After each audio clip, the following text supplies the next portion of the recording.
Me llamo Luz Helena, tengo 32 años, soy madre de un niño pequeño y vivo con mi esposo Ramiro en una casa modesta en el barrio San Gregorio, en la Ciudad de México.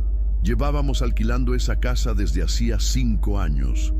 Y aunque la zona podía ser ruidosa en ocasiones, era un lugar tranquilo para criar a nuestro hijo, Mateo. Nada nos preparó para lo que estaba por comenzar. Siempre fui escéptica con cosas paranormales. Nunca creí en fantasmas, ni en energías, ni en presencias. De hecho, me reía un poco cuando otras personas hablaban de eso. Yo era práctica, racional, del tipo que cree en lo que ve, o al menos lo era. Todo comenzó un 6 de enero, Día de Reyes. Ramiro llegó a casa con una bolsa envuelta con papel metálico azul. Cuando la abrí, me brillaron los ojos. Era una nora, esos asistentes inteligentes que todas mis vecinas ya tenían.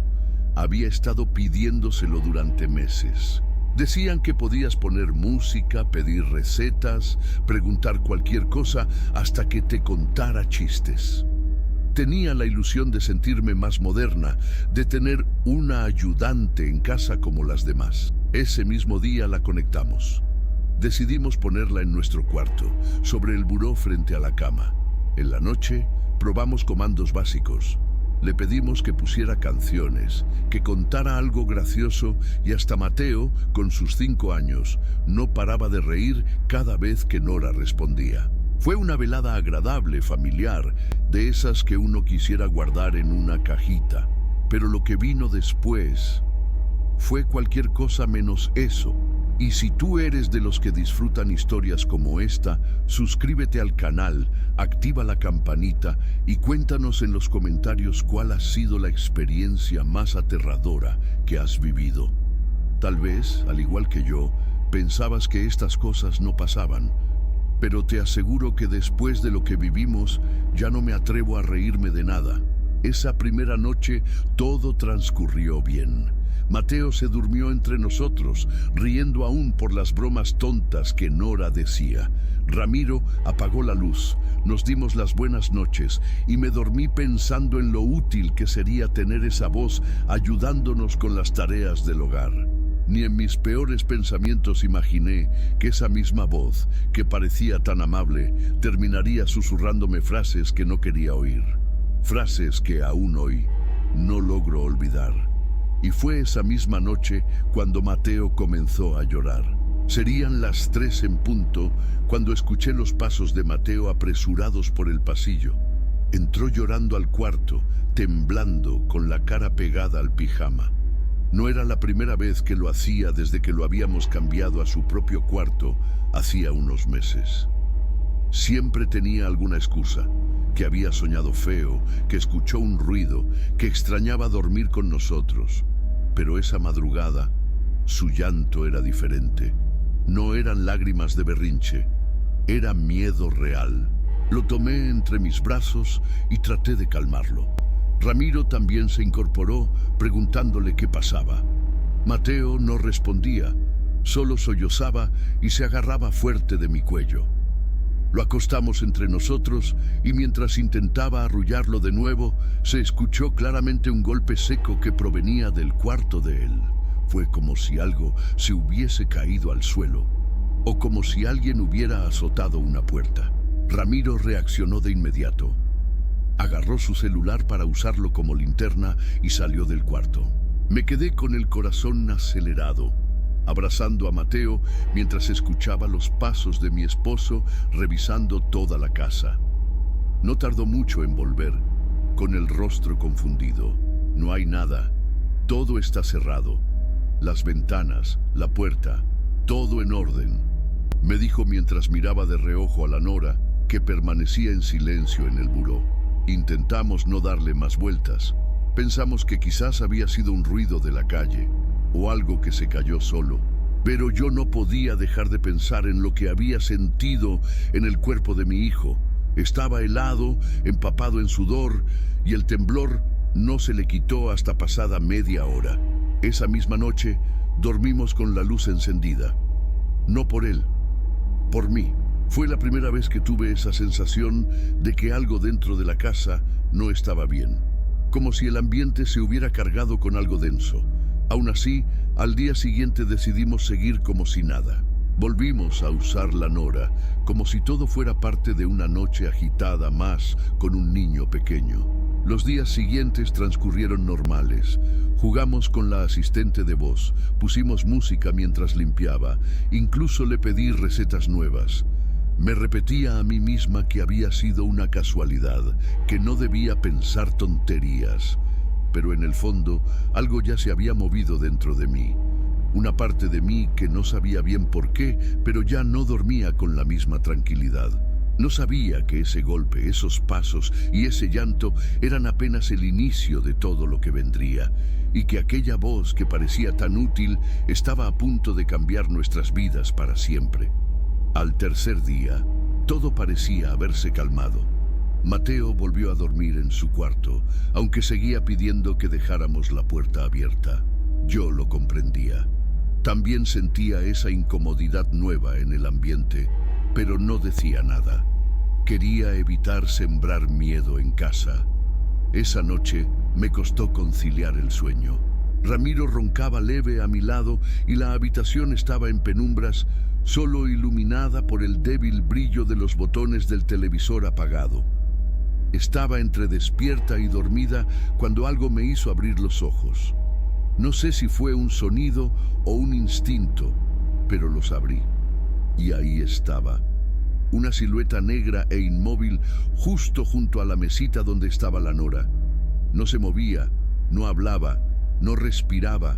Alta, delgada, parecía observarnos. El terror fue tan inmediato que no pude ni gritar. Quedé paralizada. Y entonces, sin que nadie dijera una palabra, la asistente se activó con su voz femenina y robótica. Lo siento, no entendí lo que dijiste. ¿Puedes repetirlo? Ramiro se incorporó de golpe. Me miró con los ojos abiertos y sin entender nada. Encendió la lámpara. En ese instante, la figura ya no estaba. Solo quedaba la habitación con su silencio, con el aparato encendido sin motivo y mi corazón latiendo en la garganta. ¿Qué pasó?, me preguntó todavía adormilado. Vi algo ahí. Le señalé el buró con la voz temblorosa. Justo al lado de Nora había alguien. Él no me contradijo, pero tampoco pareció creer del todo. Se levantó, revisó el cuarto, se asomó al pasillo. Como era de esperarse, no había nada fuera de lugar.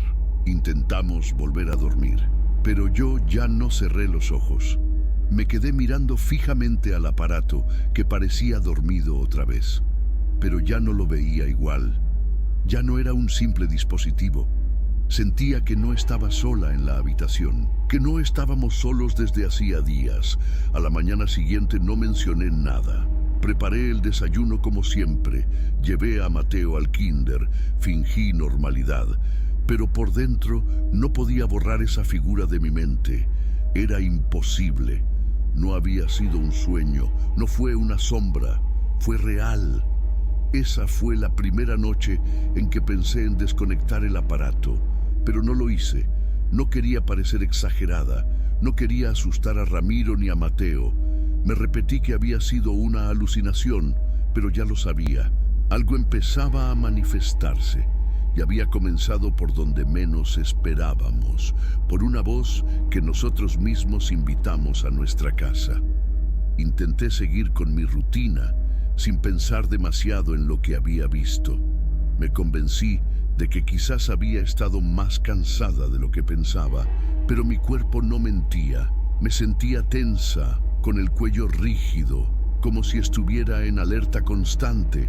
Esa noche, ya con Mateo dormido, Ramiro y yo estábamos viendo una serie. Cuando terminó, Apagamos la televisión y las luces. La casa quedó en completo silencio. Cerré los ojos, pero mi mente no descansaba. Me costaba dormir desde hacía días. Daba vueltas en la cama, escuchando el murmullo lejano de la ciudad, hasta que de pronto escuché algo diferente. Un susurro suave, casi imperceptible, pero no imaginado. Venía del lado derecho, exactamente donde habíamos colocado a Nora. Me incorporé lentamente, aguzando el oído. La voz decía algo, pero no entendía las palabras. Era como un idioma extraño. Entonces, justo cuando abría la boca para despertar a Ramiro, la asistente dijo: ¿podrías repetirlo, por favor? Ahí sí lo desperté. Me senté en la cama y lo empujé del hombro. ¿La activaste tú?, le pregunté. ¿Qué? ¿Qué dices?, respondió con voz dormida. La Nora habló de nuevo. Está susurrando algo. Ramiro se levantó, caminó hacia el buró y observó el aparato. No emitía sonido alguno, pero la luz estaba apagada. Lo juro, no dijimos mucho más esa noche. Él volvió a acostarse y yo me levanté. Caminé hasta el módem, apagué el wifi y regresé al cuarto. Luego desconecté el cable de la asistente. Por primera vez desde que la habíamos comprado, quedó completamente fuera de servicio. Los siguientes días me sentí más tranquila. Sin conexión, sin respuestas, la casa parecía más silenciosa. Mateo no se despertó llorando. Ramiro volvía de trabajar de buen humor. Y yo me obligaba a pensar que todo había sido coincidencia, pero aún así sentía la necesidad de compartirlo con alguien. Así que un domingo, mientras estábamos en casa de mi hermana, saqué el tema sin dar demasiados detalles. Pregunté si alguna vez su Nora se había encendido sola. Ella negó. Dijo que a veces se activaba cuando oía sonidos parecidos a su nombre, pero que jamás había escuchado susurros ni frases en otro idioma. Otras vecinas también dijeron que dejaban sus dispositivos encendidos toda la noche sin problemas. Ahí fue cuando me di cuenta de algo que me heló la sangre. No era el aparato, no era una falla del sistema, era mi casa. Y quizás lo que sea que estaba aquí solo estaba esperando una vía para manifestarse, una herramienta, un canal. Lo que vino después no fue un salto repentino al horror, fue una caída lenta, gota por gota, hasta que ya no pudimos escapar. Pese a que Nora seguía desconectada, los días se volvieron más extraños. Ya no era solo de noche. Las cosas empezaron a pasar con el sol afuera, con las ventanas abiertas y el ruido del barrio colándose por las paredes. Y eso me inquietaba más. Una tarde, mientras lavaba los trastes con la radio encendida a bajo volumen, escuché claramente la voz de una niña. «¡Mamá!», gritó desde el comedor. Dejé caer el vaso que estaba enjabonando. Me giré de inmediato. El comedor estaba vacío. Me asomé al pasillo. Nada. Corrí al cuarto de Mateo. Estaba durmiendo, envuelto en su cobija, con los cachetes rojos y el chupón medio caído. Dormía profundamente, pero yo lo había escuchado. Esa voz no vino de la calle, vino de dentro de la casa. No se lo conté a Ramiro. Ya no sabía cómo decirle lo que pasaba sin que pensara que yo estaba perdiendo la razón. Pero las cosas siguieron acumulándose, como si cada día algo más se estuviera soltando. Otro día, mientras barría la sala, escuché la voz de mi esposo entrando por la puerta principal. «Ya llegué», sonreí. Dejé la escoba apoyada en la pared y fui hacia la entrada. Pero no había nadie. Abrí la puerta. Nada. Salí al pasillo. Silencio. Le llamé desde mi celular. «¿Ya volviste?». «¿Cómo? Si sigo en el trabajo». «¿Todo bien?». Mi voz temblaba cuando respondí que sí, que solo quería saber si quería que le calentara la comida. Colgué. Me quedé parada en la sala, con las manos frías. Era su voz la que había escuchado. No era parecida, era idéntica, la misma entonación, el mismo timbre, la forma exacta en que él suele decirlo cuando llega a casa. Me empecé a sentir como una visitante dentro de mi propia casa. como si ya no fuera solo nuestra, como si algo o alguien más la habitara con nosotros. No sabía si estaba perdiendo la cordura, si eran alucinaciones o si realmente había algo ahí. Pero lo que más miedo me daba no era lo que oía, era la normalidad con la que esas cosas comenzaban a suceder, como si la casa ya estuviera acostumbrada a tenernos y a tener eso también. Y entonces empecé a hacer algo que nunca pensé que haría. Empecé a evitar estar sola. Salía más con Mateo. Iba al mercado con pretextos absurdos. Me ofrecía para recoger cosas en la tienda, lo que fuera por no estar encerrada. Pero no importaba cuánto escapara, siempre llegaba la noche, y con la noche, el susurro. Y con el susurro, la certeza de que no estábamos solos. A esas alturas ya no dormíamos tranquilos. Mateo despertaba seguido y terminaba durmiendo entre nosotros. Ramiro también empezaba a mostrar señales de cansancio. Aunque no lo admitiera abiertamente, sus ojos decían lo que su boca callaba. Sabía que algo no andaba bien. Aún así, tratábamos de mantenernos firmes. La Nora seguía guardada en su caja, sin cable, sin conexión, sin voz. El módem pasaba las noches apagado, y por unos días eso pareció darnos algo de paz, pero solo fue una pausa, un falso respiro antes del siguiente golpe. Una madrugada, exactamente a las 2:50, empecé a escuchar algo. Al principio pensé que era un sueño, un murmullo bajito, casi como una respiración agitada. Me senté en la cama confusa. Ramiro aún dormía, todo estaba oscuro. Y entonces la escuché con claridad, una voz metálica, familiar, repitiendo despacio: no los dejaremos en paz, nunca, pausa, nunca, pausa. ¡No los dejaremos! Mi piel se erizó al instante, toqué el brazo de Ramiro y lo sacudí.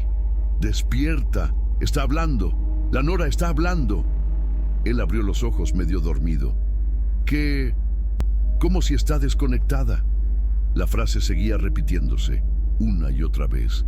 No era un volumen alto, pero era suficiente para sentir que me estaba hablando directo al oído, como si la voz viniera desde dentro de la habitación, desde dentro de nosotros.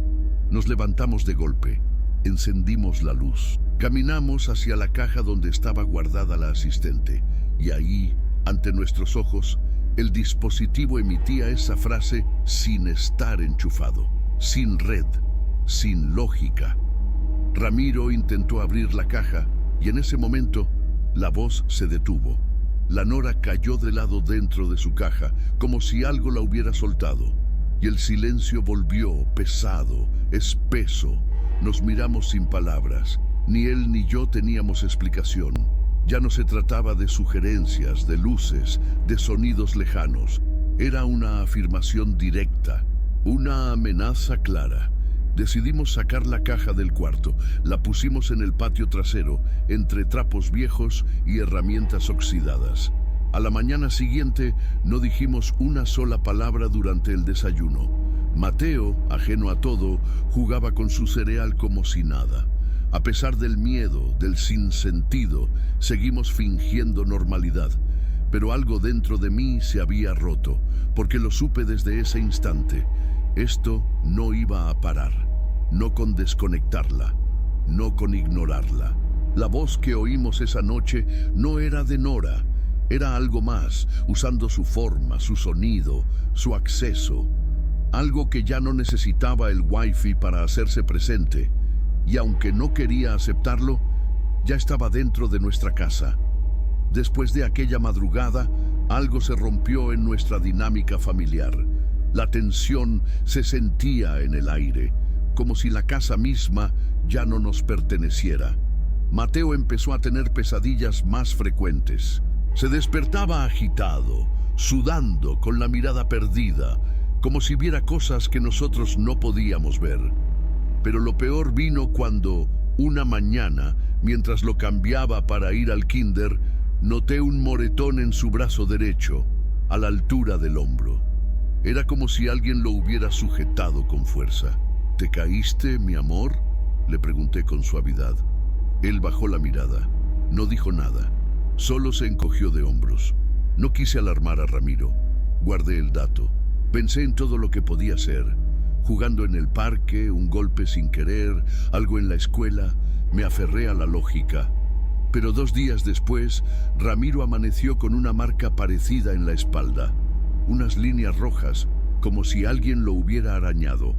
Él intentó reírse. Dijo que tal vez se había rascado dormido, pero su risa era forzada. Esa misma noche me desperté con una sensación de ardor en la pierna. Al día siguiente descubrí que yo también tenía una marca. No era un rasguño, sino una especie de presión, como si algo me hubiera apretado por dentro. Ya no era coincidencia. Y entonces, una madrugada, Ramiro me despertó sin decir palabra. Estaba pálido, le temblaban las manos. Me miró fijo y dijo: ¿No eras tú la que se sentó aquí al pie de la cama? Me incorporé confundida. ¿Qué estás diciendo? Él tragó saliva. Vi a alguien. Pensé que eras tú. Estabas sentada mirando hacia la puerta. Luego te levantaste y caminaste despacio hasta el rincón. Pensé que ibas al baño, pero cuando me giré, tú seguías acostada a mi lado. Sentí como la sangre me bajó hasta los pies. No supe qué decir. No había forma de explicarlo. Y lo peor era que no podía decirle que yo también había sentido la cama hundirse, como si alguien se hubiera sentado en ella minutos antes. A partir de ese día, dejamos de fingir. Ya no se trataba de aparatos encendidos o de frases extrañas. Era algo físico, presente, activo. Y lo sabíamos. Nos estaba tocando, nos estaba probando. Y al parecer, cada vez que intentábamos ignorarlo, se hacía más fuerte. Ramiro propuso dormir todos juntos en la sala. Cambiamos colchones, movimos muebles, pero el ambiente era el mismo. Mateo seguía despertando a la misma hora.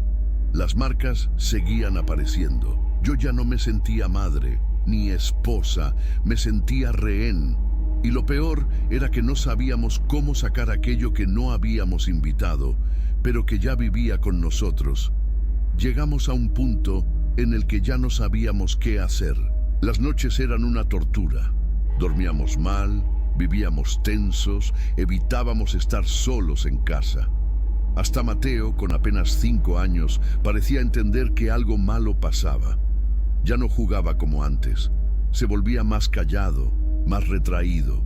No quería estar en su cuarto. A veces, incluso, se negaba a entrar al baño si la puerta estaba muy cerrada. Intentamos todo lo que sabíamos. Empezamos con oraciones. Luego, una vecina nos recomendó hacer limpias con huevo. Lo hicimos durante varios días. La cáscara se rompía en el agua con formas raras. Una vez salió con lo que parecía un rostro, otra vez con burbujas que no desaparecían. Yo no quería creer en eso, pero ya no tenía nada más. Fuimos a Tepito. Dicen que allí hay de todo, y es cierto. Encontramos a varios especialistas, pero la mayoría solo querían nuestro dinero.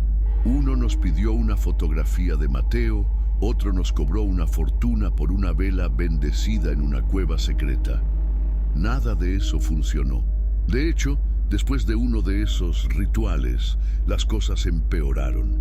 Esa noche se escucharon golpes en la pared del cuarto de Mateo. Ramiro los grabó con su celular. Al día siguiente, el audio tenía una voz de fondo. No era humana. Era como un gruñido grave diciendo algo que ninguno logró entender. Estábamos al borde del colapso, hasta que por recomendación de doña Rosario, una vecina mayor de la calle de atrás, conocimos a don Tomás. Un señor de casi 80 años, delgado, con manos grandes y ojos muy hundidos. No cobraba, solo pedía que lo dejaran ver la casa primero. Dijo que si no sentía nada, no aceptaba hacer trabajos. Llegó un viernes, poco después del mediodía. Apenas cruzó la puerta, frunció el ceño. Caminó despacio por la sala, luego por la cocina. No hablaba, solo observaba. En el pasillo que llevaba al cuarto de Mateo, se detuvo por completo. Cerró los ojos, respiró profundo. Aquí no murieron personas, pero sí se llamaron cosas, así lo dijo. en seco. Nos explicó que probablemente quienes vivieron antes que nosotros hicieron rituales en la casa, no para dañar, sino para atraer algo, energías, favores, protección, pero que a veces esas puertas no se cierran, a veces lo que llega no se va. Nos pidió hacer un trabajo al día siguiente, a las 3 en punto de la tarde. Dijo que era la hora más efectiva. No sabíamos si creerle, pero ya no teníamos opciones. Pero tienen que salir ustedes dos, nos advirtió. Solo uno puede quedarse. Decidimos que yo me quedaría. No por valor, por instinto, por la necesidad de entender. Quería ver con mis propios ojos qué era lo que estaba pudriendo nuestra casa desde adentro. El sábado, poco antes de las 3 de la tarde, Ramiro salió con Mateo rumbo a casa de su hermana. Se despidió con una mirada preocupada. No dijimos mucho, solo nos abrazamos. Yo ya estaba cansada de fingir fuerza. Por dentro todo mi cuerpo temblaba. Tenía miedo real, de ese que aprieta el estómago y no te deja respirar. Don Tomás llegó puntual. Traía una bolsa de manta con lo necesario. No había velas negras ni símbolos extraños. Solo un puñado de incienso, sal gruesa, una botella con agua y un cuenco de barro que parecía antiguo. Llevaba también una cruz de palma y una pequeña figura de obsidiana en forma de jaguar. Me pidió que cerrara las puertas y ventanas, luego que apagara todo. Luz, radio, teléfono. El silencio es necesario. Asentí sin preguntar. Inició en la cocina. Tiró la sal formando un semicírculo junto a la puerta y encendió el incienso. El humo subía espeso, lento. Comenzó a rezar en náhuatl, con una entonación que no había escuchado nunca. Su voz era baja, pero firme, como si no tuviera miedo a lo que invocaba, o mejor dicho, a lo que intentaba expulsar. Yo estaba parada junto a la mesa, sin moverme. Sentía una presión en el pecho, como si algo se hubiera encajado entre mis costillas. La temperatura del cuarto bajó de golpe. Lo noté porque mi piel se erizó y el sudor de mis manos se enfrió. Don Tomás pasó al comedor. Ahí colocó el cuenco con el agua y la figura de obsidiana. Rezó más fuerte, marcó una cruz en el suelo con el mismo polvo blanco del incienso quemado. Fue en ese instante que algo pasó. Un cuchillo que habíamos dejado sobre la mesa de la cocina salió volando hacia él. No cayó, voló con dirección clara, como lanzado con fuerza por una mano invisible. Don Tomás se movió a un lado justo a tiempo. El cuchillo se estrelló contra la pared, clavándose en el yeso. No gritó, no se asustó, solo miró al rincón donde había estado antes y dijo en voz baja: «Aquí estás, no quieres irte, pero vas a salir». Volvió al centro de la sala. El humo era más denso. Yo no podía dejar de llorar, no por miedo. Era como si el aire estuviera cargado de algo que me empujaba a quebrarme. Don Tomás sudaba, su ropa estaba pegada al cuerpo y sus ojos estaban vidriosos, como si lo que veía no era lo mismo que yo veía. Luego vino un silencio seco, pesado. El incienso se consumió por completo. El anciano se dejó caer en la silla, respirando agitado. Peleó, pero eso es bueno. Lo que pelea, se va. Lo que se queda quieto, se esconde. Yo no sabía si lo había logrado. Solo sabía que esa casa ya no era la misma. Y tampoco lo era yo. Esa noche, Ramiro y Mateo volvieron cerca de las 7. Yo no les conté todo. Solo dije que el ritual había sido intenso, que don Tomás estaba agotado, pero que pensaba que había funcionado. Ramiro me miró en silencio, como queriendo preguntarme más, pero prefirió no presionar. En el fondo, creo que ninguno de los dos quería hablar de lo que habíamos vivido. Guardamos nuevamente a Nora en su caja. Esta vez la envolvimos con varias bolsas y la colocamos en lo más alto del ropero, donde nadie pudiera alcanzarla por accidente. Ramiro incluso bromeó débilmente con llevarla a la basura o regalarla a algún vecino. Pero ambos sabíamos que nadie más debía tenerla. No sabíamos si el aparato en sí era el problema. pero tampoco íbamos a correr el riesgo. Durante las semanas siguientes, las cosas empezaron a mejorar. Mateo dejó de despertarse llorando. Volvió a su cuarto, y aunque al principio pedía que la luz del pasillo quedara encendida, poco a poco recuperó su alegría. Yo también me sentía más tranquila. La casa respiraba diferente. Ya no había susurros, ni sombras, ni cambios bruscos de temperatura. Dormíamos con la puerta cerrada, sin sobresaltos. Parecía que todo había terminado, pero algo quedó en mí, una sensación difícil de explicar. Como si lo que se había ido no se hubiera marchado del todo, como si hubiera dejado un residuo invisible, algo que no se ve, pero se intuye. A veces, al lavar los trastes, siento que hay alguien detrás de mí. Giro y no hay nadie. Otras veces, al pasar por el cuarto de Mateo, creo escuchar un pequeño eco, una frase susurrada. Pero cuando presto atención, solo está el silencio. He aprendido a convivir con esa duda, a no buscar explicaciones, a no abrir puertas que ya logramos cerrar. Don Tomás nos dijo que estas cosas no siempre desaparecen, que a veces se esconden, que a veces regresan si uno les da espacio. Por eso no hemos vuelto a conectar a Nora, ni siquiera la hemos tocado. Está ahí, arriba del ropero, cubierta, olvidada, o eso fingimos. Porque la verdad es que ninguna caja puede contener lo que ya se metió en el aire, en las paredes, en la memoria. No compartí esto para asustarte, ni para convencerte de nada. Pero si alguna vez sentiste que un aparato en tu casa parecía entenderte más de lo normal, si escuchaste una frase que nadie dijo, o una voz donde no había nadie, tal vez no estés tan solo como crees. Y si estás considerando traer uno de esos asistentes digitales a tu hogar, piénsalo bien, porque a veces no es el dispositivo el que habla, es algo más, algo que solo necesitaba un canal para entrar.